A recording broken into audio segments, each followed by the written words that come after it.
Afternoon to all of you. आज हम discuss करने वाले हैं माइनर एलिमेंट्स के बारे में। ठीक है, जीएनएम फर्स्ट ईयर स्टूडेंट्स के लिए सब्जेक्ट है आपका सीएचएन फर्स्ट का। ठीक है, आज का हमारा टॉपिक है माइनर एलिमेंट्स, जो कि यूनिट नंबर 9 का है। सबसे पहले है आपका इंट्रोडक्शन।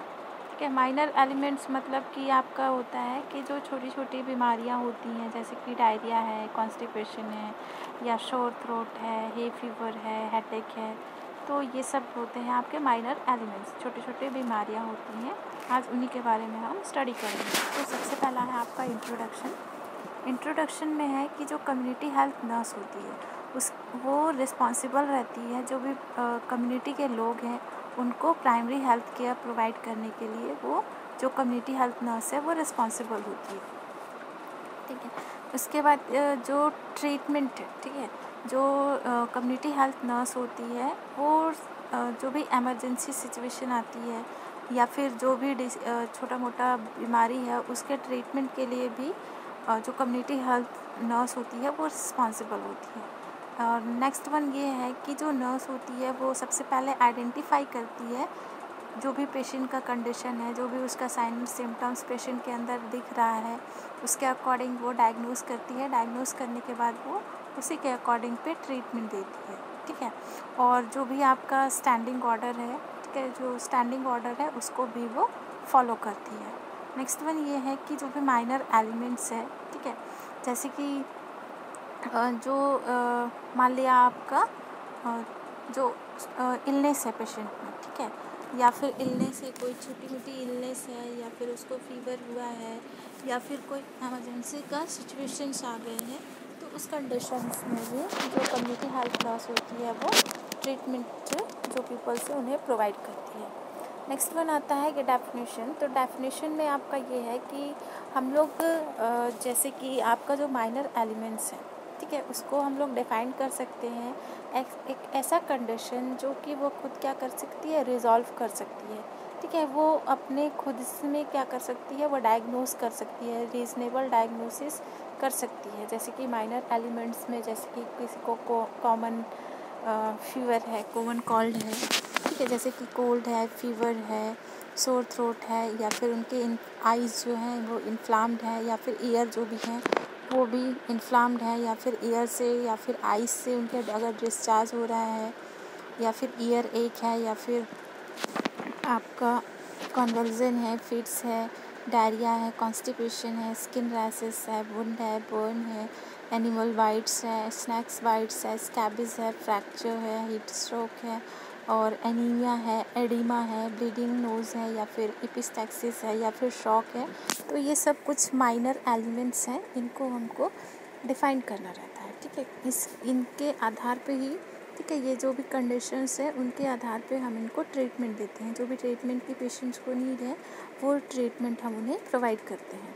नेक्स्ट वन आता है कि प्रिंसिपल्स क्या हैं। ठीक है, principles of managing minor elements.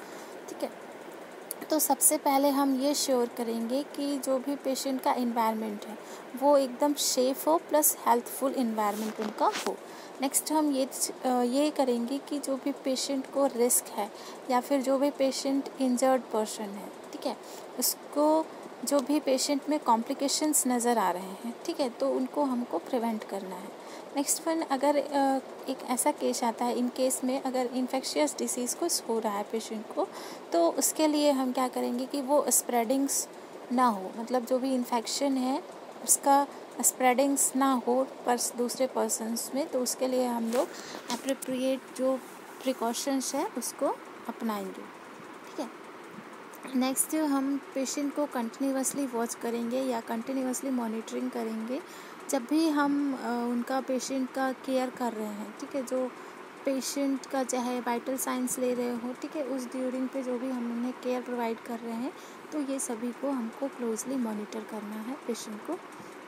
Next one ये है कि हेल्प करना है पेशेंट्स को ताकि वो जल्दी से ठीक हो जाए। ठीक है, जितनी जल्दी हो सके वो ठीक हो जाए। नेक्स्ट वन आपका ये है कि हम क्या करेंगे, अपॉर्चुनिटीज़। ठीक है, हमें अपॉर्चुनिटी मिल रही है कि हमको क्या कर सकते हैं, पेशेंट को हेल्थ केयर, हेल्थ एजुकेशन हम उन्हें प्रोवाइड कर सकते हैं। ठीक है, तो जो भी अपॉर्चुनिटी मिल रही है, जो हमने आपको पेशेंट को हेल्थ एजुकेशन प्रोवाइड कर, तो उस हेल्थ एजुकेशन देने के टाइम पे, ठीक है, या फिर पेशेंट उस हेल्थ एजुकेशन को वो खुद के लाइफ में उसका यूज़ कर सके। जो भी हमने हेल्थ एजुकेशन दिया कि कैसे उनको केयर करना है, या कोई भी डिसीज़ से कैसे प्रिवेंट होना है, तो ये सब अपॉर्चुनिटी का वो लोग उपयोग कर सकें, ठीक है। नेक्स्ट है, ऑलवेज़ हमको रिमेंबर करना है कि हमारी लिमिटेशंस क्या है, ठीक है। जो भी ट्रीटमेंट है, ठीक है, वो ट्रीटमेंट हम उन्हें प्रोवाइड करेंगे। जो भी फॉलोअप है, ठीक है, वो भी हम करवाएंगे पेशेंट से। जो भी आपका फिजिशियन ने आपको इंस्ट्रक्शंस प्रोवाइड किया है, ठीक है, कि जो भी ट्रीटमेंट है उस ट्रीटमेंट को आपको अच्छे से लेना है, तो आपको उस चीज़ को रिमेंबर करके रखना है। नेक्स्ट ये है कि जो पेशेंट है प्लस उसके जो फैमिली मेम्बर्स हैं, उन सभी को हमको हेल्प करना है, ताकि वो जो भी सिचुएशंस है उसमें अपने आप को कॉप अप कर सके। प्लस जो भी हेल्थ टीम मेंबर्स हैं, ठीक है, जो भी हेल्थ टीम मेंबर्स हैं उनको भी हमको प्रिपेयर करना है, ताकि वो पेशेंट अगर आपके घर पे है, ठीक है, पेशेंट अपने खुद के घर पे है या फिर हॉस्पिटल्स में है, तो भी वो पर्सन क्या कर सके, जो भी हेल्थ पर्सनल है या हेल्थ टीम मेंबर्स हैं, वो आपको ट्रीटमेंट प्रोवाइड कर सके। नेक्स्ट वन है कि respect the beliefs of patient. जो भी पेशेंट का बिलीव्स होता है उसको हमको रेस्पेक्ट करनी है। नेक्स्ट है कि in case of serious condition, अगर ऐसा केस आता है, ऐसा कंडीशन हो जाता है कि पेशेंट का जो कंडीशन है वो सीरियस है, तो उस टाइम पे हम लोग बिना किसी डिले के, विदाउट एनी डिले, हम पेशेंट को रेफ़र कर सकें। तो ये होता है आपका principle of managing minor elements. Next one आता है आपका क्लासिफिकेशंस ऑफ माइनर एलिमेंट्स। तो क्लासिफिकेशन मतलब कि उसका वर्गीकरण जो है, तो सबसे पहला ये है कि जो माइनर एलिमेंट्स होता है उसको हम लोग 2 पार्ट्स में डिवाइड करते हैं, ठीक है। उसका क्लासिफिकेशन 2 टाइप्स का होता है। फर्स्ट है आपका जनरल माइनर एलिमेंट्स, ठीक है। जो जनरल माइनर एलिमेंट्स हैं उसके अंदर जो आपके कॉमन एक्सीडेंट्स हैं या फिर इमरजेंसीज़ हैं, उसमें हमको इमीडिएट फर्स्ट एड केयर की नीड होती है, तो हम उन्हें प्रोवाइड करेंगे, ठीक है। अगर इसके अंदर आपका आता है कि इन दिस कैटेगरी, अगर पेशेंट को इंजर्ड हुआ है, ठीक है, और फॉल्स की वजह से, मतलब कि जब वो गिर जा रहा है तो उसको इंजर्ड हुआ है, तो भी हमको उनको क्या करना है, immediately first aid care provide करनी है। डॉग बाइट किया है या फिर बर्न हुआ है या फिर हाई फीवर है, हीट स्ट्रोक है, डायरिया है, फेंटिंग आ रहा है, पेशेंट चक्कर खा के गिर जा रहा है, तो भी हमको तुरंत से फर्स्ट एड केयर प्रोवाइड करनी है। और दूसरा आता है आपका सिस्टमैटिक माइनर एलिमेंट्स। तो इसमें हम पूरे सिस्टम वाइज, ठीक है, आपके बॉडी के अंदर जो भी सिस्टम्स हैं, ठीक है, जैसे कि जो भी सिस्टम्स है उस सिस्टम के अकॉर्डिंग हमको ट्रीटमेंट देना है, ठीक है। तो जैसे आइस में अगर कुछ प्रॉब्लम्स है, जैसे कि आई का एक्सीडेंट हुआ है, ठीक है, आई एक्सीडेंट है, या फिर फॉरेन पार्टिकल्स आपके आइस के अंदर चले गए हैं, या फिर कुछ इन्फेक्शन हो गया है आपके आइस में, या फिर आपका जो आई साइट है, मतलब विज़न की जो एबिलिटी है, किसी चीज़ को देखने की जो एबिलिटी है वो भी अगर पुअर हो गई है, या फिर ड्राई आइज़ है, या फिर नाइट ब्लाइंडनेस है, तो उस कंडीशन में हम इमीडिएटली मैनेजमेंट करेंगे। नेक्स्ट वन, अगर ईयर में कुछ एलिमेंट्स आते हैं, जैसे कि ईयर प्रॉब्लम्स हो रही है, जैसे कि ईयर एक है, ईयर में पेन है, या फिर ईयर में कुछ फॉरेन पार्टिकल्स आपका एंटर कर गया है, या फिर ईयर में कुछ प्रॉब्लम्स हो गई है, या फिर डिस्चार्जेस हो रहा है, या डिफनेस हो रहा है, तो भी हम इमीडिएटली मैनेजमेंट करेंगे। देन नेक्स्ट आता है आपका रेस्पिरेटरी ट्रैक में इन्फेक्शन, ठीक है। रेस्पिरेटरी ट्रैक में जैसे कि एलर्जिक राइनाइटिस है, राइनाइटिस हो रहा है पेशेंट को, ठीक है, एलर्जी की वजह से उसको राइनाइटिस हो रहा है, या फिर कॉमन कोल्ड हो रही है, या फिर उनके साइनस में इन्फ्लेमेशन हो गया है, जो साइनस मेम्ब्रेन है उसमें इन्फ्लेमेशन हो गया है, या फिर श्योर थ्रोट्स है, या फिर कफ है, डिस्निया है, या फिर चेस्ट पेन है, ठीक है। तो इस सारे कंडीशंस में हम क्या करेंगे, उनको इमीडिएटली ट्रीटमेंट प्रोवाइड करेंगे। देन नेक्स्ट, अगर उसको सीरियस है, मतलब कार्डियोवास्कुलर सिस्टम में कुछ प्रॉब्लम्स है, फॉर एग्जांपल चेस्ट पेन है, अस्थमा है, हाइपरटेंशन है, एनीमिया है और RSD है, मतलब रूमेटिक हार्ट डिजीज़ेस भी है, तो भी हम उनको इमीडिएटली ट्रीटमेंट प्रोवाइड करेंगे। नेक्स्ट, अगर उनको डाइजेस्टिव सिस्टम से रिलेटेड कोई प्रॉब्लम है, फॉर एग्जांपल अगर उनको टीथ में पेन है, टूथ एक है, या फिर स्टोमाटाइटिस है, स्टमक में उनके इन्फ्लेमेशंस हो गई है, या फिर सोरनेस इन माउथ है, या फिर कॉन्स्टिपेशन है, डायरिया है, या फिर इनडाइजेशन हो रहा है, या फिर वॉमिटिंग है, या एब्डोमिनल पेन है, या फिर इंटेस्टाइन में उनके ऑब्स्ट्रक्शन हो गया है, या फिर हेमोरॉइड्स हो रहा है, ब्लीडिंग्स बहुत ज़्यादा हो रहा है, तो भी हम उनको ट्रीटमेंट इमीडिएटली प्रोवाइड करेंगे। नेक्स्ट वन आता है आपका यूरिनरी सिस्टम। तो यूरिनरी सिस्टम में भी अगर उनके कुछ प्रॉब्लम्स आ रही हैं तो भी हम इमीडिएट केयर प्रोवाइड करेंगे, जैसे कि मिक्चुरेशन ऑफ बर्निंग मिक्चुरेशन। ठीक है, जब भी वो यूरिन पास कर रहे हैं तो उनको बर्निंग सेंसेशन हो रहा है, या फिर उनका यूरिनरी रिटेंशन हो रहा है, ठीक है, यूरिन रिटर्न बैक हो जा रहा है, या फिर यूरिनरी ट्रैक में अगर इन्फेक्शन हो गया है, या फिर रीनल स्टोन है, ठीक है, तो ये सब कंडीशंस रहेंगे, तो भी हम उनको इमीडिएटली मैनेजमेंट प्रोवाइड करेंगे, ट्रीटमेंट प्रोवाइड करेंगे। नेक्स्ट वन, अगर उसको न्यूरोमस्कुलर सिस्टम में कोई प्रॉब्लम है, जैसे कि हेडेक है, बैक एक है, कन्वल्जन आ रहा है, फिट्स आ रहा है, एपिलेप्सी हो रही है, मिर्गी आती है, झटके आते हैं, ठीक है, तो भी हम क्या करेंगे, उन्हें इमीडिएटली मैनेजमेंट करेंगे। नेक्स्ट वन आता है आपका रिप्रोडक्टिव सिस्टम में। रिप्रोडक्टिव सिस्टम में भी अगर कुछ प्रॉब्लम्स आ रही है, फॉर एग्जांपल के लिए अगर डिस्मेनोरिया हो रहा है, उस डिस्मेनोरिया की वजह से उनमें हैवी ब्लीडिंग्स हो रही है, या फिर सोर्स और डिस्चार्जेस हो रहे हैं, या फिर ब्रेस्ट में उनके लंप का फॉर्मेशन, मासेस का फॉर्मेशन हो जा रहा है, तो भी हम इमीडिएटली मैनेजमेंट करेंगे। देन नेक्स्ट वन आता है मैनेजमेंट ऑफ माइनर एलिमेंट्स। क्या क्या मैनेजमेंट है आपका माइनर एलिमेंट्स का? ठीक है, सबसे पहले हम असेसमेंट करेंगे। असेसमेंट में हम उसका हिस्ट्री लेंगे, ठीक है, पूरी हिस्ट्री लेंगे उनका, पेशेंट का हम, ठीक। उसके बाद हम क्या करेंगे, परफॉर्म करेंगे फिज़िकल एग्जामिनेशन। फिज़िकल एग्जामिनेशन में हम पेशेंट का पूरा हेड टू टो एग्जामिनेशन करेंगे। नेक्स्ट वन आता है आपका फाइंडिंग ऑफ कॉजेस। कॉजेस क्या, किसकी वजह से आपका ये आपका जो माइनर एलिमेंट्स या फिर कोई भी डिजीज़ कंडीशंस हो रहे हैं, उसको हम पता लगाएंगे। नेक्स्ट, उसके बाद हम डायग्नोस करेंगे। फिर डायग्नोस करने के बाद हम उसी के अकॉर्डिंग प्लानिंग करेंगे कि हमको ये प्लान करने के बाद हम उन्हें ये केयर प्रोवाइड करेंगे। ठीक है, फॉर एग्ज़ाम्पल अगर किसी पेशेंट को फीवर है, तो फीवर किस वजह से हो रहा है, ये इसका कारण पता करेंगे हम। उसके बाद हम डायग्नोस कर लिए कि उसको ये पेशेंट को फीवर हुआ है। फीवर होने के बाद हम प्लान करेंगे कि हम पेशेंट को कोल्ड कॉम्प्रेस देंगे या फिर सिंस बाथ देंगे। तो हम ये चीज़ें पेशेंट के ऊपर अप्लाई कर देंगे, इम्प्लीमेंट कर देंगे। नेक्स्ट वन आता है providing treatment and nursing care. उसके बाद हम क्या करेंगे, पेशेंट को ट्रीटमेंट प्रोवाइड करेंगे और नर्सिंग केयर भी प्रोवाइड करेंगे। उसके बाद हम पेशेंट का कंडीशन कैसा है उसको इवैल्यूएट करेंगे। ठीक है, कि आपने जो भी केयर प्रोवाइड किया वो, उसके बाद पेशेंट का कंडीशन कैसा है। ठीक है, अगर आपका जो ट्रीटमेंट था वो सक्सेसफुल हुआ, जो भी आउटकम था वो सक्सेसफुल हुआ, तो हम क्या करेंगे, पेशेंट को प्लान कर सकते हैं कि वो फॉलोअप के लिए आ सकता है।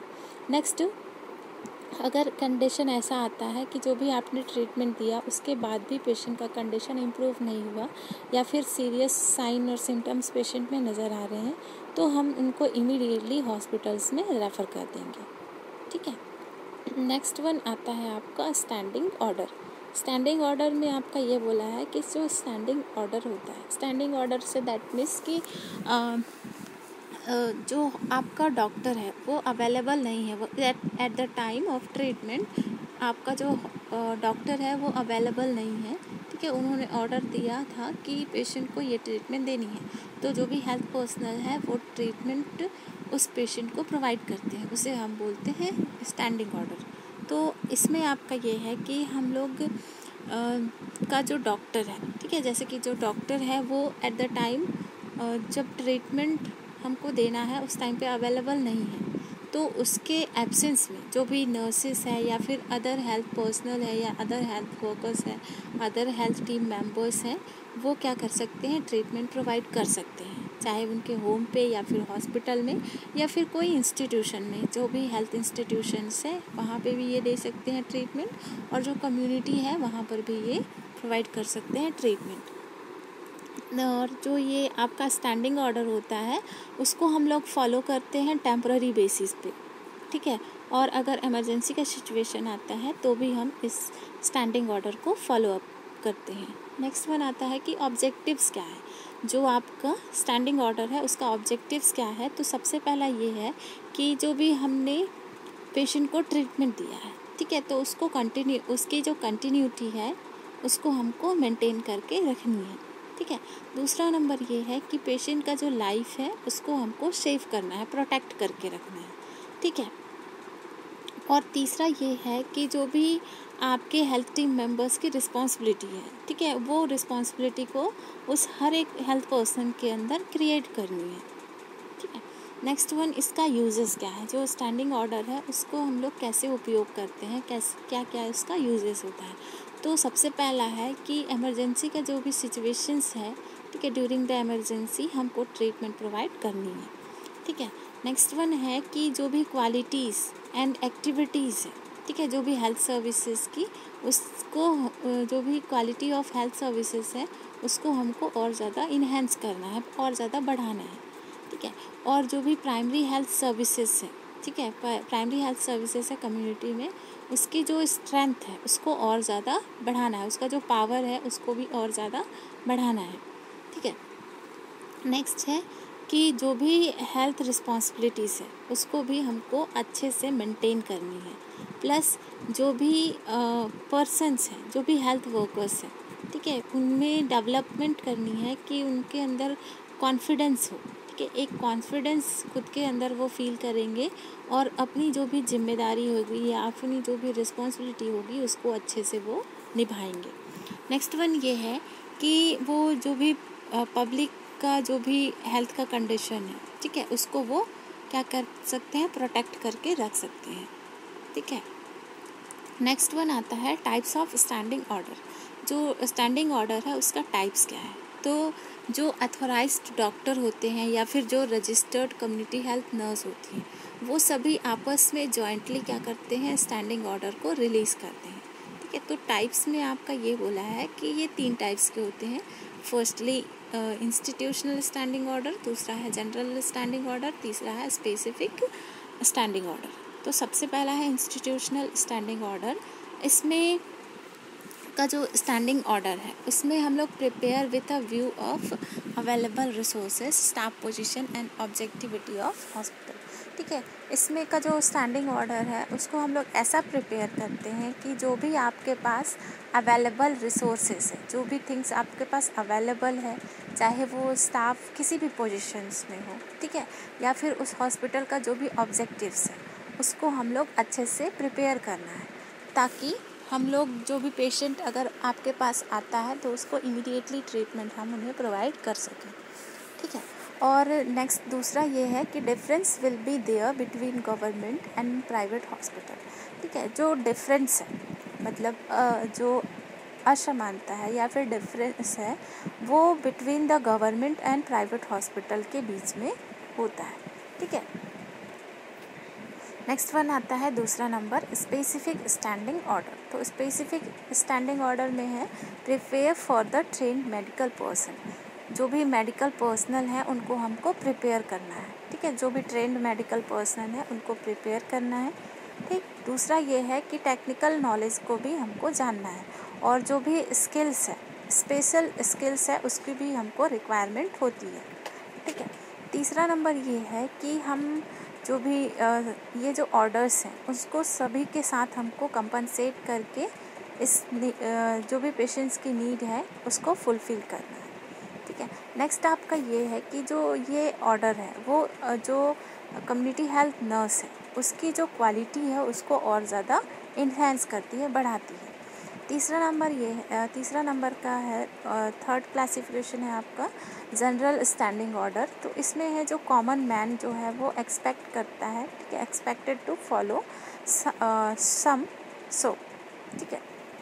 Example in case of diarrhoea ORS packets, ठीक है। जो भी कॉमन मैन है वो एक्सपेक्ट करता है कि जो भी अगर उनको जैसे कि डायरिया हुआ है, ठीक है, या फिर कॉन्स्टिपेशन हुआ है, या फिर उनको पेचिस हुआ है, डायरिया है, तो उस कंडीशन में हम उनको ORS का जो सॉल्यूशंस है या फिर ORS पैकेट है वो उन्हें प्रोवाइड करेंगे। ये जो कॉमन मैन है वो एक्सपेक्ट करते हैं, ठीक है, जब उनको ज़रूरत हो, ठीक है, जब उन्हें ज़रूरत है SOS, तो वो क्या कर सकते हैं, वो आपको प्रोवाइड कर सकते हैं, ये वो ऐसा एक्सपेक्ट करते हैं, ठीक है। फिर नेक्स्ट वन आता है standing order for treatment of minor elements, ठीक है। कौन कौन से स्टैंडिंग ऑर्डर हैं जिसमें हम लोग ट्रीटमेंट देते हैं माइनर एलिमेंट्स, जैसे कि फर्स्ट है आपका फीवर, ठीक है। तो फीवर में है एग्जामिनेशन ऑफ वाइटल साइन, ठीक है। हम क्या करेंगे, उनका वाइटल साइन सबसे पहले एग्जामिनेशन करेंगे। उसके बाद जो भी इंफॉर्मेशन है पेशेंट का कि जो भी सिम्टम्स नज़र आ रहे हैं, ठीक है, फीवर है अगर पेशेंट को, तो जो भी सिम्टम्स नज़र आ रहे हैं उनमें उस चीज़ को हम इंफॉर्मेशन को कलेक्ट करेंगे। जैसे कि हेडेक है, नौशिया हो रहा है, वोमिटिंग है, सिवरिंग है, कोल्ड है, रनिंग नोज़ है, एलर्जी है, स्किन इन्फेक्शन हो रहा है, जॉन्डिस हो रहा है, फिट्स आ रहे हैं, कफ आ रहे हैं, तो इस सभी को हम लोग जो भी इंफॉर्मेशंस दिख रहा है, जो भी सिम्टम्स नज़र आ रहे हैं फीवर के टाइम पे, तो उसको हम पूरा कलेक्ट करेंगे इंफॉर्मेशंस को। नेक्स्ट ये है कि हम पेशेंट को रेस्ट प्रोवाइड करेंगे, ठीक है, और लाइट मील है वो भी हम प्रोवाइड करेंगे, ठीक है। नेक्स्ट हम उसका ब्लड स्लाइड लेंगे, ताकि अगर पेशेंट को मलेरिया हुआ है तो मलेरिया पैरासाइट का एग्जामिनेशन भी आप कर सको, ठीक है। बहुत ज़्यादा फीवर आ रहा है तो आप उनका MP टेस्ट भी कर सकते हो, मलेरिया पैरासाइट टेस्ट भी, या फिर ब्लड स्लाइड ले सकते हो, ठीक है। उनको आप पैरासीटामॉल्स भी प्रोवाइड कर सकते हो, ठीक है। उनको आप लॉट्स ऑफ लिक्विड प्रोवाइड कर सकते हो। और अगर पेशेंट को फीवर है इस मोर देन 102 102 डिग्री फ़ारेनहाइट है, तो आप क्या कर सकते हो, टैपिड स्पंज या फिर स्पंज बाथ आप उन्हें प्रोवाइड कर सकते हो। देन नेक्स्ट वन, हम पेशेंट को मॉनिटर करेंगे कि उसका पैटर्न ऑफ फीवर है या फिर वेट फॉर 2 डेज़, ठीक है। फीवर उसको कब कब आ रहा है, ठीक है, और वेट करेंगे हम 2 डेज़ के लिए। इफ़ फीवर अगर पेशेंट को फीवर आ रहा है विद द रैशेस, तो आइसोलेट करेंगे हम पेशेंट को। और अगर इन केस पेशेंट में डिलीरियम दिख रहा है, कन्वर्जन नज़र आ रहा है, अनकॉन्शियसनेस है या फिर हाइपरपायरेक्सिया है, तो उस कंडीशन में फ़ीवर पेशेंट को हो रहा है, ठीक है। फीवर के कंडीशंस में पेशेंट को ये सब हो रहा है, डिलीरियम, कन्वर्जन, अनकॉन्शियसनेस या फिर हाइपरपायरेक्सिया हो रहा है, तो हम पेशेंट को इमीडिएटली हॉस्पिटल में शिफ्ट करेंगे। देन नेक्स्ट कंडीशन आता है आपका हीट स्ट्रोक। तो हीट स्ट्रोक में है कि जो भी पर्सन सफ़र कर रहे हैं, ठीक है, उन सभी पर्सन को हम क्या करेंगे, kept in shade and in a well ventilated place, उनको हम एक वेल वेंटिलेटेड प्लेस पे उनको शिफ्ट करेंगे, ठीक है। और जो भी उनका वाइटल्स है या फिर जो भी उसका वाइटल साइन है, जो temperature, pulse, respiration, blood pressure है, वो सब हम नोट करेंगे। रिमूव करेंगे उनके क्लॉथ्स को from the persons and wrap करेंगे उनको वेट शीट्स से, जो सूखे हुए शीट्स हैं उनसे हम उनको रैप करेंगे। नेक्स्ट वन आता है, अगर पेशेंट कॉन्शियस है, ठीक है, conscious give him cold water, mixed salt and other cold drinks. अगर पेशेंट कॉन्शियस है तो उस कंडीशन में आप उन्हें कोल्ड वाटर के साथ साथ पे सॉल्ट मिक्स करके प्रोवाइड कर सकते हो, या फिर अदर कोल्ड ड्रिंक्स भी प्रोवाइड कर सकते हो, ठीक है। नेक्स्ट वन आता है कि पेशेंट को का जो भी टेम्परेचर है उसको कंटिन्यूसली हमको ऑब्ज़र्व करना है। Next, as so soon as refer to hospital. अगर पेशेंट आपका ठीक नहीं हो पा रहा है तो आपको जितनी जल्दी हो सके आपके पेशेंट को हॉस्पिटल में शिफ्ट करना है। नेक्स्ट वन आता है आपका डायरिया, जो कि GI सिस्टम से रिलेटेड है, ठीक है। इसमें हम मॉनिटर करेंगे पेशेंट में कि जो डिहाइड्रेशन का सिम्टम्स है वो तो शो नहीं हो रहा है, ये हम पेशेंट में मॉनिटर करेंगे। अगर पेशेंट में डिहाइड्रेशन दिख रहा है और वो सीवियर हो गया है, ठीक है, तो उस सीवियर होने की वजह से पेशेंट कंडीशन ये भी है कि वो शॉक में जा सकता है, तो इसलिए हम क्या कर सकते हैं, पेशेंट को हॉस्पिटल में रेफ़र कर सकते हैं, ठीक है। और हम पेशेंट को ORS सॉल्यूशंस भी प्रोवाइड करेंगे, ठीक है। जो उसका हाइड्रेशन है उसे मेंटेन करने के लिए पेशेंट को हम rice water, coconut water, lemon juice या फिर लाइट टी या फिर बनाना, ये सभी हम उन्हें प्रोवाइड कर सकते हैं। नेक्स्ट वन, अगर पेशेंट में epidemic of diarrhoea sample should be send for stool test, ठीक है। पेशेंट में अगर डायरिया का सैंपल्स हमने लिया है और वो एपिडेमिक में पूरा हो गया है, तो उस कंडीशंस में हम उसके स्टूल को टेस्ट करने के लिए भेजेंगे, ठीक है। और next, if cholera is prevalent immunization should be taken, ठीक है। अगर पेशेंट में कॉलेरा हो रहा है तो इम्यूनाइजेशन उसने लिया था नहीं लिया था, ये हम उनसे आस्क कर सकते हैं। नेक्स्ट वन है कि फूड और वाटर शुड बी प्रोटेक्टेड, जो भी फूड है या फिर वाटर है उसको हमको अच्छे से सेपरेट, अच्छे से सेफ रख करके रखना है, प्रोटेक्ट करके रखना है, ठीक है। नोटिफिकेशन शुड बी डन, ये नोटिफिकेशन जो भी है उसको हमको अच्छे से रखना है। फिर पीपल्स को हमको एजुकेट करना है कि जो भी फ्लाइज हैं उसको कैसे हमको कंट्रोल करना है, ठीक है। नेक्स्ट वन आता है आपका बर्न या फिर स्किन। बर्न जो है वो स्किन से रिलेटेड है, इंटीग्यूमेटरी सिस्टम से। तो सबसे पहला है try to keep the burn body parts immersed in water, ठीक है। जो भी बर्न बॉडी पार्ट्स है, ठीक है, उसमें हम क्या करेंगे, try to keep burn body parts, ठीक है, इमर्स्ड इन वाटर। जो भी बॉडी पार्ट्स उसका बर्न हो गया है उसमें हम वाटर को पोर करेंगे। फिर क्या करेंगे, check of spread of burn, हम ये भी चेक करेंगे कि जो बर्न हुआ है उनको तो वो कहाँ तक पूरा स्प्रेड हो चुका है, ठीक है। If the cloth is stuck to wound do not try to remove it, अगर उनका जो क्लॉथ है वो वुंड के साथ पूरा चिपक गया है, स्टक हो गया है, तो हम ट्राई नहीं करेंगे उसे रिमूव करने का, ठीक है।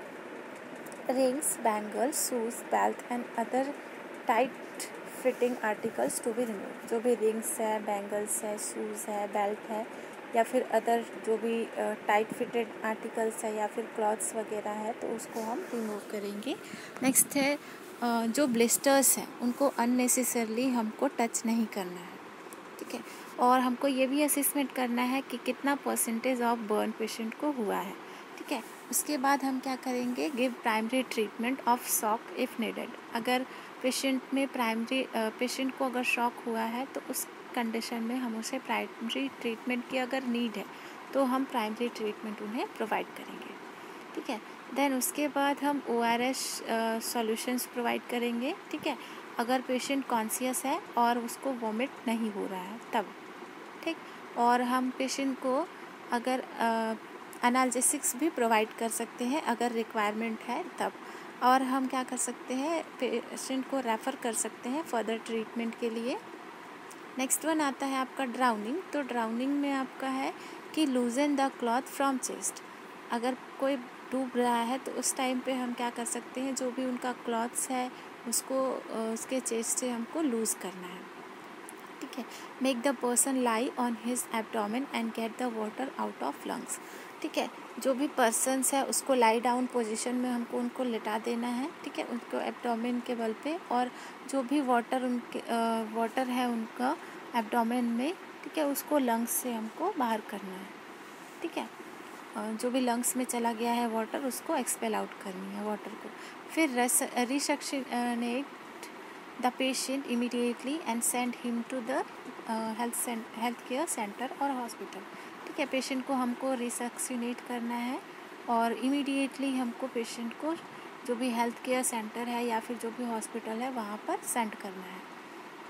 नेक्स्ट वन आता है आपका डॉग बाइट्स, ठीक है। बाइट्स में डॉग बाइट है तो थरोली वॉश करेंगे जो भी वुंडेड एरिया है सॉप और वाटर के साथ, ठीक है। और आप रनिंग वाटर जो है उसका यूज़ कर सकते हो, ठीक है। जैसे और आपको अप्लाई करना है बेटाडीन या फिर टिंक्चर आयोडीन आप अप्लाई कर सकते हो जहाँ पे भी आपको डॉग ने बाइट करा है। अगर जो वुंड है वो एक्सेसिव है, ठीक है, और वहाँ से बहुत ज़्यादा ब्लड वगैरह आ रहा है नहीं, इसको भी आपको चेक करना है।